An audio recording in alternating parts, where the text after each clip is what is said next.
Well, here we have it. This is a consequence of flying out with a quadcopter and turning it back towards oneself and losing orientation, if you like.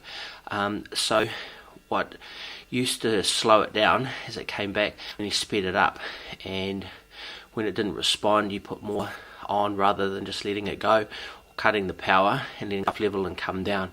So unfortunately it's hit quite hard, and as you can see from here, you've got the posts that have sheared off and basically came and destroyed itself. Now I'm feeling a little bit embarrassed because these sort of things have happened to my XN with trying different things, learning to fly, and you have a perfectly good model and then it starts to disintegrate. So what we have here is a need for more of these studs and to put it back together. No glue, cold glue's required on this, but we do need to have a bit of a look at what's going to happen with this model.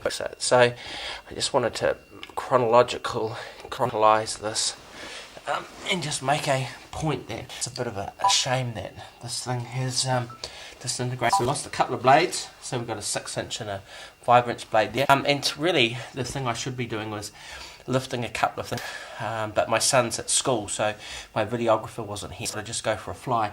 But after this hit the deck and took the top plate off the bottom plate, and so we have to see, I'll just unplug it, and there's the camera.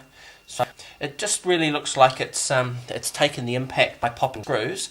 The carbon fibre looks pretty good, and so we'll just have to get it tested to see how it's actually fared in the system.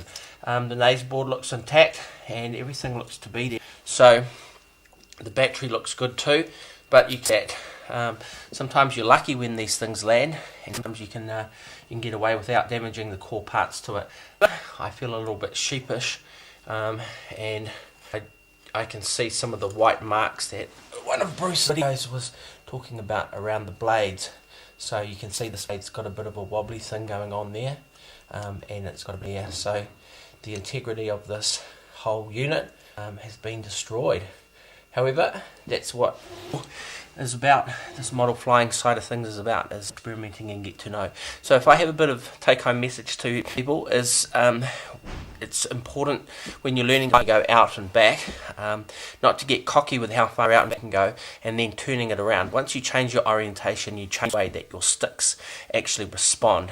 And so I'd suggest, like I was doing early on the carpet, I had an day to go around a little square carpet and make sure and fly with FPV around a carpet and build up small and then go out. If you're going out and doing long distances and then you think you'll change something out there because you've got confidence and cocky, then this is the result of what can happen, and it sets you back. So unfortunately I can't, when the to go out and fly again, because this has been so I'm looking forward to putting it back together again. And every time you destroy something and put it back together, you own it and you learn more about it.